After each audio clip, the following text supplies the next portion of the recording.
हाँ, तो तुम दिल्ली दामीर हो। बोलो, क्या चाहते हो मुझसे? मुझे बताओ कि अर्तुल कहाँ है। अगर अर्तुल गद्दार होता तो मैं खुद उसका सर अपने हथौड़े से कुचल देता। अर्तुल कहाँ है?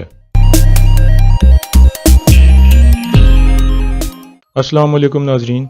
पिछली किस्त में आपने देखा कि तानगुत सल्जूक कमांडर को मार देता है, हालांकि उसके कत्ल का इल्जाम पहले ही अर्तुल पर लग चुका था।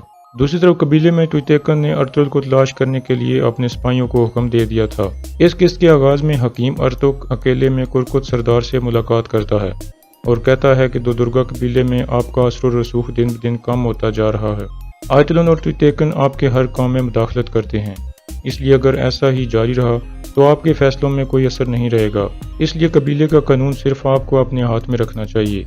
इस पर कुरकुत सरदार सोच में पड़ जाता है। दूसरी तरफ काई कबीले का सिपाही हाइमा खातून से खत लेकर सुल्तान अलाउद्दीन की तरफ रवाना हो जाता है। इस दौरान कोजा बश और ट्वितेकन भी उसे देख लेते हैं। ट्वितेकन कोजा बश को उसके पीछे भेज देता है और कहता है कि खून बहाए बगैर इसको रोकना है। दूसरी तरफ अर्तुल और उसके साथी उस जगह पहुंचते हैं जिसका सल्जूक कमांडर अर्तकुश ने उन्हें बताया था कि वहां जरूरी कागजात छुपा रखे हैं। थोड़ी देर तलाश करने के बाद वो बैग अर्तुल को मिल जाता है। अर्तुल कहता है कि इसकी हिफाजत के लिए अगर हमें जान भी देनी पड़ी तो दे देंगे। उधर नोयान के डेरे पर तानगुत गायब हो जाता है। एक सिपाही वापस आकर नोयान को बताता है कि मैंने उसे बहुत तलाश किया लेकिन वो नहीं मिला, जिस पर नोयान उसे मारता है और कहता है कि कैसे नहीं मिला, तुम दोबारा जाओ और उसको तलाश करो। इसके बाद नोयान कहता है कि मेरी इजाजत के बगैर मौत भी किसी की जान नहीं ले सकती। इतने में ताजिर इफरासियाब उसके डेरे पर पहुंच जाता है। नोयान उससे पूछता है कि अर्तुल की मौत का फैसला आने के बाद कबीले वाले एक दूसरे के खिलाफ हो गए होंगे। इफरासियाब कहता है कि बिल्कुल, और गुंदोगदो अभी एक आखिरी काम करने वाला है जिसके बाद आपकी कामयाबी नजर आ रही है। इसके बाद नोयान हमजा को कहता है कि जाओ और तानगुत को ढूंढकर मेरे पास ले आओ। दूसरी तरफ काई कबीले में गुंदोगदो अपने लोगों को हिजरत करने के बारे में बता रहा होता है। इस दौरान गोंजागुल उसके पास आती है और उसे हिजरत करने से रोकती है और उसे कहती है कि मेरे वालिद की मजबूरी है इसलिए वो ऐसा कर रहे हैं। दूसरी तरफ कुछ सिपाही दिल्ली दामीर के पास जाते हैं और कहते हैं कि गुमस्तेकन ने हमें भेजा है और आपको बुलाया है और वो अर्तुल के हवाले से तफ्तीश करना चाहते हैं। दिल्ली दामीर उनके साथ चल पड़ता है।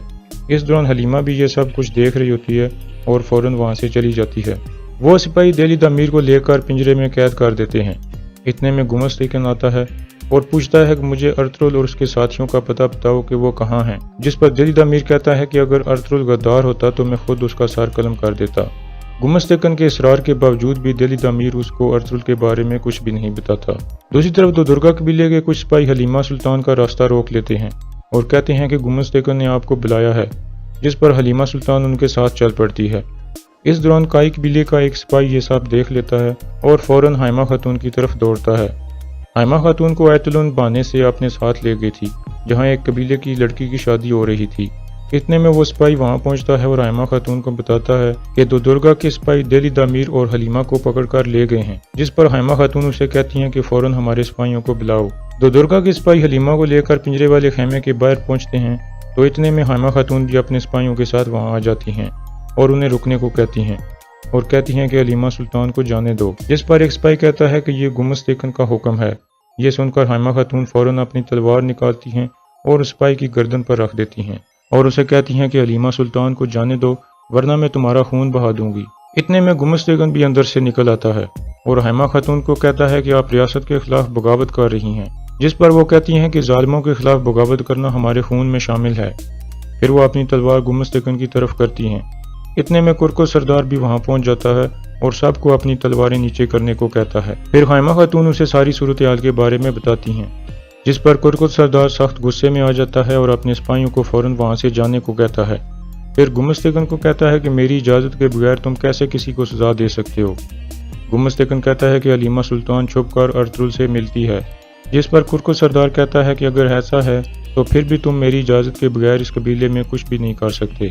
इसके बाद गुमस्तेकन कहता है कि हलीमा सुल्तान ने सुल्तान अलाउद्दीन की तरफ एक खत भेजा है जिसमें उसने हमारी शिकायतें लगाई हैं। हाइमा खातून कहती हैं कि अगर ऐसा है तो तुम्हें ये बात साबित करनी होगी। गुमस्तेकन कहता है कि अगर मैंने ये साबित कर दिया तो आप अर्तुल और हलीमा सुल्तान को अपने हाथों से मेरे हवाले करेंगी। हाइमा खातून कहती है कि हाँ मैं करूंगी, लेकिन अभी तुम दिल्ली दामीर और हलीमा सुल्तान को छोड़ दो, जिस पर गुमस्तेकन उन दोनों को आज़ाद कर देता है। दूसरी तरफ गार में अर्तुगरुल बैग खोल कर कागजात देखता है, लेकिन उसे कुछ खास समझ नहीं आती। इतने में इब्नुल अरबी वहाँ आ जाते हैं और वो कागजात देखने लगते हैं। वो अर्तुगरुल को बताते हैं कि ये नहायत ही ज़रूरी कागजात हैं। इसमें अर्तुगरुल साहब ने मंगोलों के खिलाफ जंग के बारे में मनसूबा बंदी की है और इसमें लिखा है कि जंग के वक्त कौन से कबीले को कितने सिपाही दिए जाएंगे और मंगोलों के खिलाफ कौन सा रास्ता इख्तियार किया जाएगा। इसके अलावा सुंगर तेकन के बारे में ये लिखा है कि वो ओगेडे को मारने के बाद जल्द वापस आ जाएगा, जिस पर अर्तुगरुल खुश हो जाता है। दूसरी तरफ गुमस तेकन आयतुल्लाह को कहता है कि कुरकुत हमारे मकसद में रुकावट बन रहा है, इसलिए जब मैं तुम्हें कहूँ इसको ख़त्म कर देना। आयतुल्लाह कहती है कि मैं पहले तुयतेकन और गोकचे की शादी करा लूँ, फिर ये काम भी कर दूंगी और कुरकुत सरदार को हमारे मकसद में रुकावट नहीं बनने दूंगी। दूसरी तरफ गुंदोगदो कबीले से बाहर एक जगह पर गोंजागुल से बातचीत कर रहा होता है। गोंजागुल उसे अपने जाल में फंसाने की कोशिश कर रही थी ताकि उसके साथ उसकी शादी हो जाए। इतने में काई कबीले का एक सिपाही वहां पहुंचता है और गुंदोगदो को गुमस तेकन के इक़दाम के बारे में बताता है, जिस पर वो फौरन अपने घोड़े की तरफ बढ़ता है और यहाँ इस किस्त का इख्तिताम हो जाता है।